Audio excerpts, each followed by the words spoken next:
Assalamualaikum warahmatullahi wabarakatuh. Halo teman-teman semuanya, welcome back to my YouTube channel. Di video kali ini aku akan memberitahu kalian tips and trik dalam mengerjakan Tuton e-learning Universitas Terbuka supaya nanti kalian mendapat nilai A ya, dan IPS kalian itu cukup tinggi sesuai dengan ekspektasi yang kalian inginkan atau bahkan lebih ya. Nah, tips and trik ini yang aku lakukan pada saat semester sebelumnya. Nah, di semester sebelumnya aku mendapatkan IPS 3,73 yang alhamdulillah menurut aku itu cukup memuaskan. Nah, tanpa menunggu waktu lama-lama, kita langsung aja. Di sini kalian buka e-learning Universitas Terbuka, kalian login dan tampilannya pasti akan seperti ini. Nah, di sini itu ada kayak bahasa dan terminologi hukum. Di sini ada persentasenya, 8% itu komplit, dan ini ada persentasenya juga. Misalnya kalian ngambil 4 mata kuliah. Nah, 4 mata kuliah itu nanti ada persentasenya. Kalian ngejawabnya itu sesuai dengan keinginan tutor gak gitu, atau jawaban kalian itu ada yang kurang cocok atau gimana, nanti dilihat dari persentasenya. Nah, di sini aku akan memberikan satu contoh. Di sini aku akan mengambil satu mata kuliah yaitu hukum agraria. Dan untuk kalian yang di semester ini mengambil mata kuliah hukum agraria, berarti kalian dengan aku satu kelas ya, satu kelas Tuton. Nah, kalian juga boleh simak. Kita langsung aja klik hukum agraria. Kemarin sudah menyelesaikan sesi 1. Nah, teman-teman, untuk kalian yang baru banget maba atau mahasiswa baru lah ya, kalian harus sering-sering banget cek e-learning kalian. Nah, karena nanti akan ada komentar dari tutor, kemungkinan dia berkomentar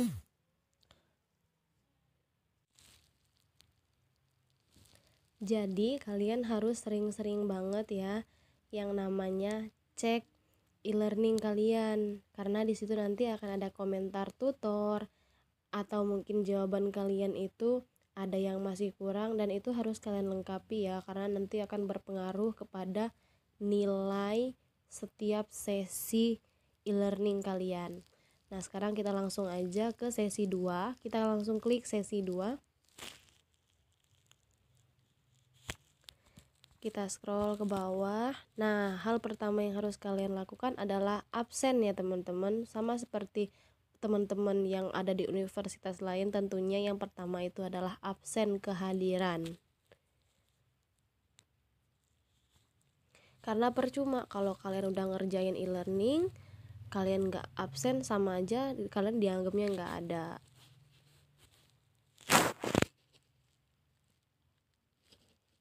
Nah, kalau udah kayak gini berarti udah absen ya.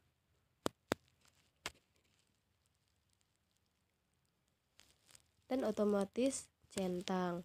Sekarang kita download materi inisiasi 2. Udah download, kita langsung klik yang di kotak biar centang.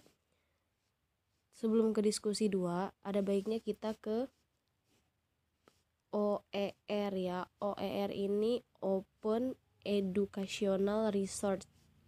Nah, di sini yang tutor memberikan kalian sebuah materi.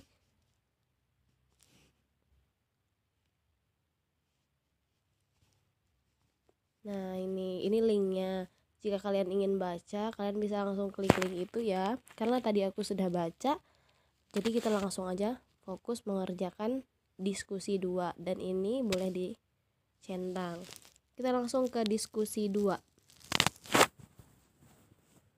Nah, di sini soalnya jelaskan apa yang dimaksud dengan manajemen pertanahan dan jelaskan sebab timbulnya permasalahan dalam hukum pertanahan.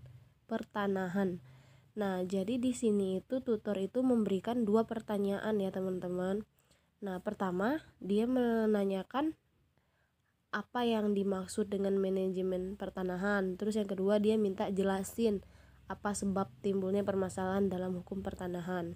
Nah, tips dari aku, kalian harus benar-benar memahami apa pertanyaan ini. Jadi supaya kalian jawabannya itu enggak ngawur ya teman-teman. Dan jawaban kalian itu sesuai dengan keinginan tutor. Nah, karena tadi aku sudah mencari tahu apa jawabannya melalui buku bahan ajar. Di situ juga kalian harus cari karena di buku bahan ajar itu sangat lengkap. Di buku bahan ajar kalian buka, dan jika kalian ingin mencari tambahan, kalian bisa langsung search di Google. Namun kalian juga harus mencantumkan sumbernya ya. Jangan lupa untuk mencantumkan sumbernya. Nah, sekarang kita langsung aja isi.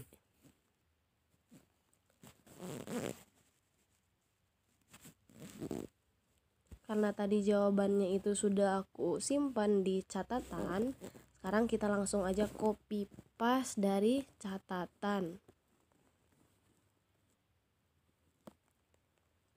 Nah, ini jawaban yang pertama.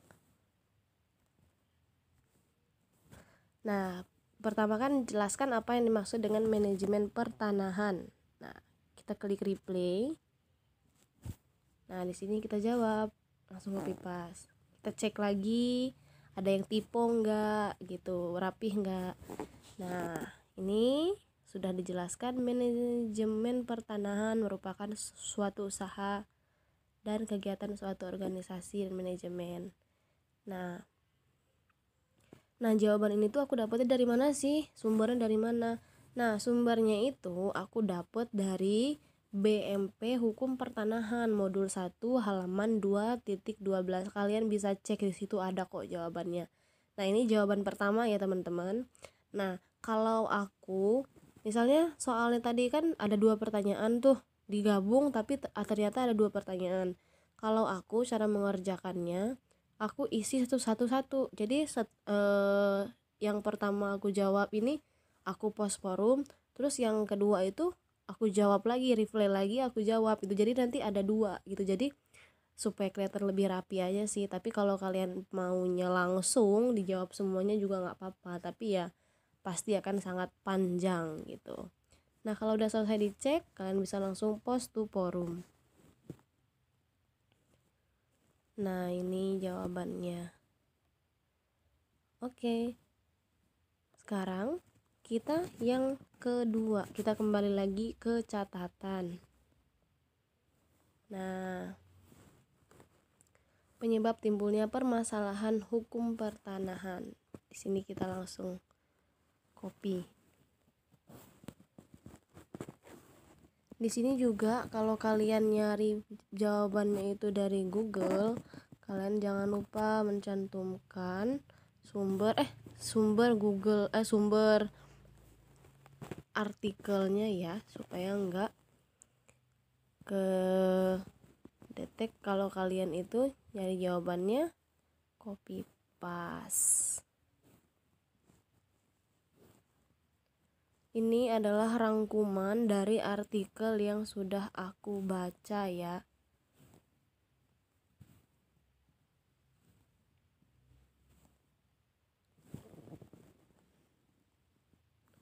Oke, kita langsung salin. Nah, sekarang kita scroll lagi ke atas. Nah, kita replay lagi. Langsung kita copy paste. Oke. Nah, ini sumbernya udah.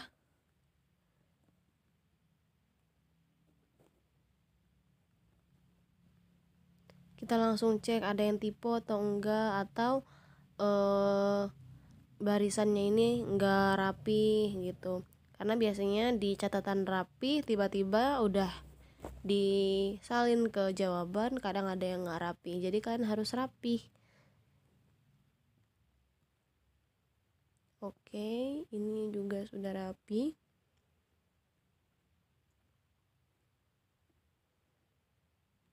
Nah, jika sudah rapi, kita langsung post to forum. Nah, sangat panjang jawaban yang nomor 2. Makanya tadi 1 sama 2 itu aku pisah supaya nggak panjang banget gitu. Karena nomor 2 ini udah panjang, jangan kita tambah panjangin sama jawaban yang pertama gitu. Nah, ini tadi jawaban yang pertama. Dan ini jawaban yang kedua. Oke, nah jika sudah, kita langsung klik aja kembali.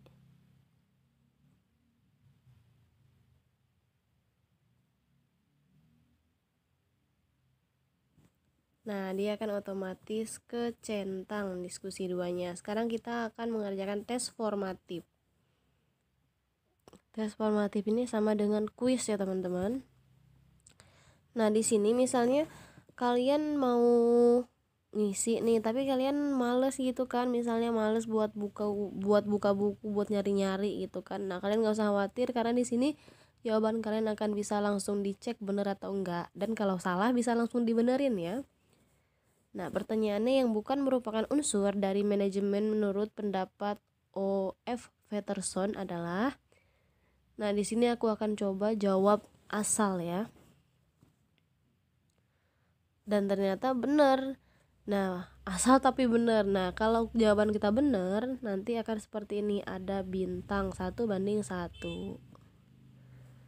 Terus salah satu asas dalam Undang-Undang Pokok Agraria adalah asas kebangsaan yang mengandung pengertian bahwa.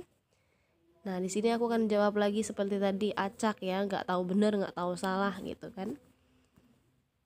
Nah, ternyata masih benar.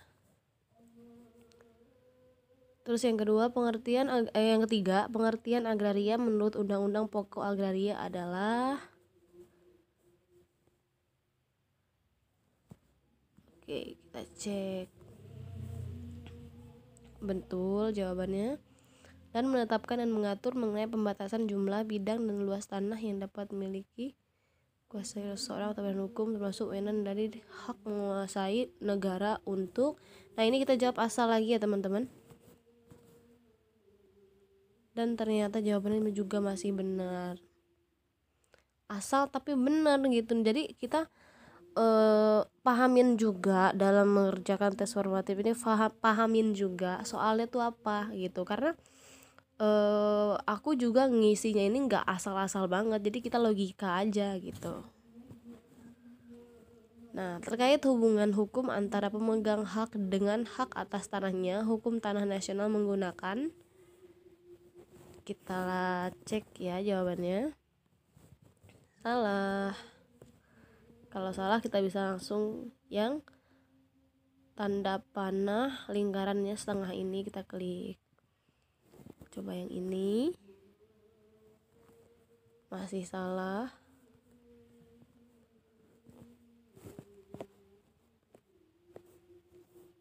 Oke. Ternyata asas aksesie dan asas horizontal. Nah, kalau gini kita perbaiki lagi. Kita cek. Nah, dan jawabannya benar. Jadi di sini tuh ada 2 jawaban ya teman-teman. Nah, jadi jawabannya itu kalau ada 2 jawaban, 2:2 gitu. Kalau sudah langsung finish.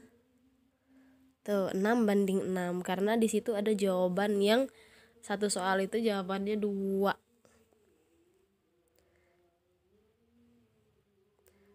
Tes formatif kita klik dan sudah centang. Nah, kalau kalian mau tahu nih, misalnya kalian mau tahu nih kalian udah nyelesainnya itu apa aja. Nah, ini ada completion progress ya.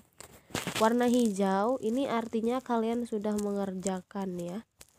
Dan sedangkan warna biru itu kalian belum mengerjakan. Tugas 3 belum dikerjakan, dan ini tes formatif di completion progress belum dikerjakan, tapi barusan kita udah kerjain. Kita bisa langsung tarik layarnya karena mungkin masih loading, atau kita bisa klik kembali. Kita klik kembali. Nah, ini tes formatifnya sudah hijau, completed, dan sudah checklist. Nah, itulah ya teman-teman tips and trik dari aku dalam mengerjakan e-learning atau Tuton Universitas Terbuka. Dan buat kalian harus rajin-rajin nih mantengin forum, karena di situ nanti akan ada tutor yang komen kalau seandainya jawaban kalian itu ada yang kurang. Jadi kalian harus tetap merevisi jawaban kalian ya. Nah, kalau ada yang ingin kalian tanyakan, kalian bisa langsung komen di kolom komentar. Dan jangan lupa like videonya. Dan untuk teman-teman yang baik hati sesama Universitas Terbuka atau teman-teman yang ada di luar sana, yuk tekan tombol subscribe-nya ya, dan nyalakan lonceng notifikasi supaya kalian gak ketinggalan video-video terbaru dari aku. Karena aku akan terus update tentang Universitas Terbuka untuk kalian. Nah, jadi kalian gak usah ragu-ragu ya untuk tekan tombol subscribe-nya. Nah, jika ada yang ingin kalian tanyakan ke aku, misalnya kalian ingin menanyakan sesuatu, kalian bisa langsung bikin di. Nah, untuk kalian yang misalnya mau aku bikin konten apa tentang Universitas Terbuka, kalian bisa langsung komen di kolom komentar ya. Nah, cukup sekian dulu video kali ini. Assalamualaikum warahmatullahi wabarakatuh.